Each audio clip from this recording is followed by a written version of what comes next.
नमस्कार दोस्तों, स्वागत है आप सभी का फिर से हमारे चैनल भक्ति की दुनिया में।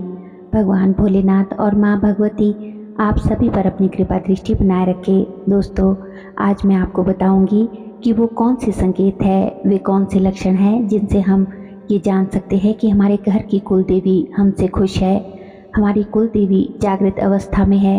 लेकिन वीडियो में आगे बढ़ने से पहले अगर आज आप हमारे चैनल पर पहली बार आए हैं तो आप सभी से रिक्वेस्ट है कि चैनल को सब्सक्राइब ज़रूर कर ले और बेल आइकन को प्रेस करके ऑल पर भी सेट कर लीजिएगा, ताकि जब भी हम कोई भी नई वीडियो अपलोड करें तो उसकी नोटिफिकेशन ईजिली आपको मिल सके और आप हमारे चैनल की सभी वीडियोस को देख सके। वीडियो बहुत ही महत्वपूर्ण होने जा रही है, इसलिए बिना स्किप किए हुए वीडियो में अंत तक बने रहिएगा। वीडियो पसंद आए दोस्तों तो वीडियो को लाइक करें, कमेंट करें और ज़्यादा से ज़्यादा शेयर भी करें। आपके कमेंट ही है दोस्तों जो हमें मोटिवेट करते हैं कि हम आपके लिए एक से बढ़कर एक अच्छी वीडियो बनाकर लाए।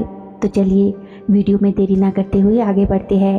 दोस्तों, हम कैसे जानें कि कुल देवी हमसे खुश है? पहले हमें ये जानना है कि कुल देवी क्या होती है। कुल देवी हमारे कुल की देवी है, जो हमारे कुल की रक्षा करती है, हमारे तरक्की में सहायक है, हर प्रकार से बाहरी किसी भी नकारात्मक शक्तियों को रोकने में समर्थ है। कुल देवी के रहते हुए हमारे घर में किसी भी प्रकार की नकारात्मक शक्ति प्रवेश नहीं कर सकती। कुल देवी को मनाना बहुत आवश्यक होता है। घर में जिस तरीके से एक माँ अपने बच्चे की देखभाल करती है ना, ऐसे ही हमारे घर की कुल देवी भी हमें संभालती है। कुल देवी के लिए किसी साधना की आवश्यकता नहीं है, वो स्वयं सिद्ध है, क्योंकि वो परंपरा से हमारे घर की पूजनीय रही है और उनकी पूजा हमारे पूर्वजों द्वारा होती रही है। तो हमें भी चाहिए कि हम अपनी कुल देवी को प्रसन्न रखें। यदि किसी घर की कुल देवी दोस्तों नाराज़ हो जाती है तो उस घर की प्रगति रुक जाती है। घर में तरह तरह की परेशानियां, समस्याएं, बीमारियां फैलती है, तरह तरह की जो है रुकावटें आती है। एक के बाद जो एक जो है परेशानियां उस घर में आती है और कोई भी काम उस घर में नहीं बनता। तरह तरह के विवाद उस घर में जन्म ले लेते हैं और उस घर में संतान सुख जल्दी नहीं मिलता। वंश परंपरा आगे बढ़ने में भी परेशानी आती है। लेकिन दोस्तों, इसके लिए हमें कुछ विशेष नहीं करना पड़ता। जिस प्रकार से घर में बुजुर्ग होते हैं, वैसे ही हमारे घर की कुल देवी भी होती है, जो जरा सी ही पूजा पाठ से ही खुश हो जाती है। तो वर्ष में जैसे आपने कोई अच्छा काम किया, आपके घर में मान लो पुत्र का जन्म हुआ तो कुल देवी की पूजा कर ली। आपके घर में कोई शादी विवाह हुआ तो वहाँ उनको स्मरण कर लिया, उनकी पूजा कर ली। मतलब कि घर में कोई भी नया काम जब भी आप शुरू करें, जैसे गृह प्रवेश कर रहे हैं, नया मकान आपने बनाया है, उसमें प्रवेश करना है तो कुल देवी को याद कर लिया। उसी प्रकार से उन्हें जो है पूजा पाठ कर ली, उन्हें भोग उन्हें अर्पित कर दिया। तो इतने से जो है हमारे घर की कुल देवी वो प्रसन्न रहती है। और जब कभी कुल देवी रुष्ट होती है तो जैसे वो रुष्ट हो जाती है अपने बच्चे से, तो थोड़े समय के लिए हो जाती है। अगर आप उन्हें प्रसन्न कर लेंगे तो वो क्या लक्षण होते हैं कुल देवी के प्रसन्न होने के, उनके खुश होने के? और आप कैसे जानेंगे कि हमारे जो कुल देवी है, हमारे घर की जो कुल देवी है, वो हमारी सुरक्षा के लिए हर समय मौजूद है? तो आज हम इस वीडियो में इसी बात पर चर्चा करेंगे, उन संकेतों के बारे में जिससे ये पता चलता है और आप पहचान पाएंगे कि आपकी कुल देवी जो है आपसे प्रसन्न है और उनका वास आपके घर में है। तो पहला संकेत होता है दोस्तों कि सबसे पहले जिस घर की कुल देवी खुश है उस घर में कभी भी कोई भी कार्य रुकता नहीं है। थोड़ा भी आपने अच्छा कार्य किया, कोई भी व्यापार आपने शुरू किया, कोई भी जैसे आपने दुकान शुरू की, तो शुरू में ही आपको सफलता मिल जाती है। तो ये आपकी कुल देवी के आशीर्वाद से ही होता है। आपने कोई नौकरी के लिए इंटरव्यू दिया तो आपका उसमें सिलेक्शन हो गया, आपने कोई एग्ज़ाम दिया, आप उसमें पास हो गए, तो ये सारा जो आशीर्वाद है ये आपको कुल देवी के वजह से ही आपको मिलता है। दूसरा संकेत ये है कि उस घर में रहने वाले सदस्य, जितने भी सदस्य हैं, वे एक दूसरे का सम्मान करते हैं, एक दूसरे की सहमति से हर कार्य करते हैं और एक दूसरे की उचित बात को सभी मानते हैं। घर में कलह नहीं होता, कलेश या लड़ाइयाँ नहीं होती। उस घर की जो स्त्रियाँ होती है वो भी पुरुषों का सम्मान करती है और उस घर के बच्चे जो होते हैं वो बहुत आज्ञाकारी होते हैं। उस घर में धन की कोई कमी नहीं रहती, क्योंकि जो भी निर्णय लिए जाते हैं वह समय पर लिए जाते हैं और सही निर्णय लिए जाते हैं। तो ये सब क्यों होता है? ये तभी होता है जब आपकी कुल देवी का आशीर्वाद आप सभी के ऊपर होता है, आपके घर में होता है।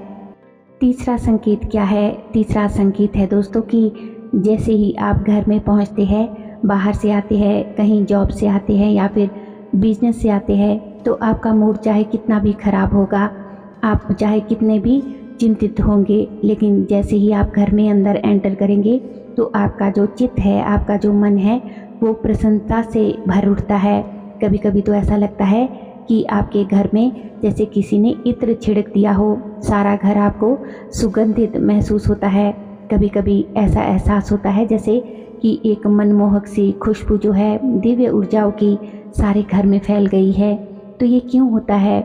ये भी इसीलिए होता है जब आपकी कुल देवी का वास जो है आपके घर में होता है, उनका आशीर्वाद आपके ऊपर होता है। आइए अब बात करते हैं चौथे लक्षण के बारे में। चौथा लक्षण है कि जिस घर में कुल देवी या कुल देवता प्रसन्न होते हैं, उस घर में ऐसा नहीं हो सकता कि संतान का कोई कष्ट हो। उस घर में संतान सुख अवश्य प्राप्त होता है, क्योंकि कुल देवी जो है वो कुल की परंपरा को आगे बढ़ाती है। उस घर में लड़के भी होंगे और लड़कियां भी होंगी, और आपका जो पूरा परिवार है वो संतान से भरा पूरा होगा, और संतान भी ऐसी होगी कि जो आज्ञाकारी होगी, अपने जीवन में अपने पूर्वजों का, अपने माता पिता का नाम रोशन करेगी। तो ये चौथा लक्षण है दोस्तों कि जिस घर के कुल देवी और कुल देवता खुश होते हैं, प्रसन्न होते हैं, वहाँ पर संतान प्राप्ति के लिए मन्नत मांगने कहीं बाहर नहीं जाना पड़ता। ये नौबत ही नहीं आती, क्योंकि घर में जो है कुल देवी और कुल देवता जब प्रसन्न रहते हैं तो वो वंश को आगे अवश्य बढ़ाते हैं। संतान सुख से आपको वंचित नहीं रहना पड़ता। अगला पांचवा लक्षण है कि जिस घर के कुल देवी और कुल देवता खुश होते हैं, उसमें किसी प्रकार की बाहरी जो नेगेटिव शक्ति है, कोई बाहर की शैतानी शक्ति उस घर में प्रवेश नहीं कर पाती, क्योंकि कुल देवी और कुल देवता का निवास कहाँ पर होता है दोस्तों? उनका निवास हमारे मेन गेट पर होता है, और कोई भी अगर आएगा या जाएगा तो मेन गेट से ही वहीं पर उसको नो एंट्री मिल जाएगी। किसी भी प्रकार की जो नेगेटिव पावर है, शैतानी भूत प्रेत की शक्तियाँ है, वो घर के अंदर प्रवेश ही नहीं कर सकती। तो घर में नकारात्मकता का माहौल ही पैदा नहीं होगा। हमेशा जो है पॉजिटिव एनर्जी ही रहेगी। जब आप पूजा पाठ करते हैं तो पॉजिटिव एनर्जी का जो है बढ़ोतरी होती जाएगी। आप कुल देवी कुल देवता को भोग लगाएंगे, उनकी पूजा पाठ करेंगे, उनका आवाहन करेंगे, उनका स्मरण करेंगे, तो निश्चित रूप से जो है नकारात्मक शक्तियाँ आपके घर से दूर रहेगी। आपके घर में हमेशा पॉजिटिविटी बनी रहेगी। तो दोस्तों ये होता है हमारी कुल देवी की प्रसन्नता की वजह से। अगला जो अंतिम लक्षण है वो ये है कि अगर हमारे घर की कुल देवी या कुल देवता किसी कारण से हमसे रुष्ट हो जाते हैं, तो जो घर का मुखिया होता है ना, उसको स्वप्न के माध्यम से उनकी जो है रुष्टता का भी जो है माँ संकेत देती है। कुल देवी कुल देवता अगर नाराज़ है तो वो स्वप्न में आकर जो है कुछ ना कुछ संकेत ज़रूर देते हैं कि हम तुमसे नाराज़ है। तो ये हमें समझ आना चाहिए कि हमारी कुल देवी इस समय नाराज़ है, तो हमें उन्हें मना लेना चाहिए। अपनों को मनाने में कोई कष्ट नहीं होता। माँ अपनों को तो मनाना ही चाहिए।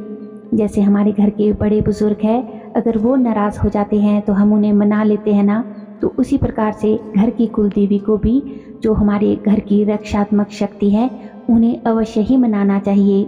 माँ बहुत दयालु है, वो सब पे कृपा करती है और वो जल्दी मान भी जाती है। अगर हमारे घर की कुल देवी खुश है तो इस बात का संकेत स्वप्न के माध्यम से घर के मुखिया को अवश्य होता है। वो खुश होकर के आशीर्वाद देती है, और अगर रुष्ट होती है तो भी कुछ ना कुछ संकेत ज़रूर देती है। जिस घर में कुल देवता और कुल देवी का आशीर्वाद होता है वो घर स्वर्ग होता है, स्वर्ग के समान, क्योंकि कोई भी शक्ति प्रवेश तभी करेगी जब कुल देवी और कुल देवता चाहेंगे। हालांकि वे बहुत कम शक्ति रखते हैं बाहरी महाशक्तियों की अपेक्षा, तो भी कम शक्ति बेशक ही रखते हैं, लेकिन उस शक्ति को भी भेद करके अंदर आने की शक्ति महाशक्ति में भी नहीं होती, क्योंकि वो शक्ति भी तो परमात्मा की ही दी हुई है। तो जो कानून उन्होंने बनाया है उसको स्वयं उल्लंघन नहीं कर सकते हैं। हमारे इष्ट चाहे कोई भी हो, चाहे भगवान शिव हो, भगवान राम हो, कृष्ण हो, हनुमान जी हो, माँ दुर्गा हो या कोई भी हो, घर में प्रवेश हमारी कुल देवी और कुल देवता की रजामंदी से ही उस शक्ति का भी होगा। तो दोस्तों, वो शक्तियाँ तभी अंदर आएगी। तो इससे हमें एक और शिक्षा मिलती है कि अगर हमें साधना में सफलता चाहिए, हमें अपने घर में तरक्की चाहिए, समृद्धि चाहिए, खुशहाली चाहिए, तो हमें अपने कुल देवी और कुल देवता को सर्वप्रथम प्रसन्न रखना होगा, उनकी पूजा अर्चना करनी होगी, उनको जो है समय समय पर भोग देना होगा, उनको याद करना होगा, उनका स्मरण करना होगा और उनको मनाना भी ज़रूर पड़ेगा। तो उम्मीद करती हूँ कि आज की वीडियो की ये जानकारी आपके लिए उपयोगी रही होगी और आपको अवश्य ही पसंद भी आई होगी। वीडियो अच्छी लगी हो तो वीडियो को लाइक करें, कमेंट करें और ज़्यादा से ज़्यादा अपने रिश्तेदारों के साथ, दोस्तों के साथ वीडियो को शेयर भी करें।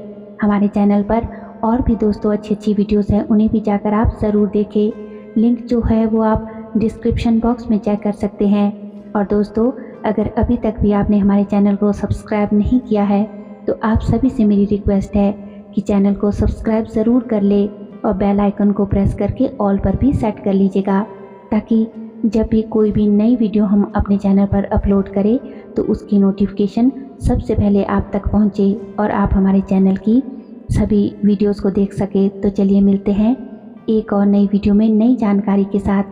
तब तक के लिए आप सभी खुश रहिए, अपना ख्याल रखिए और अपनी आध्यात्मिक यात्रा में आगे बढ़ते रहिए। धन्यवाद। जय श्री कृष्णा।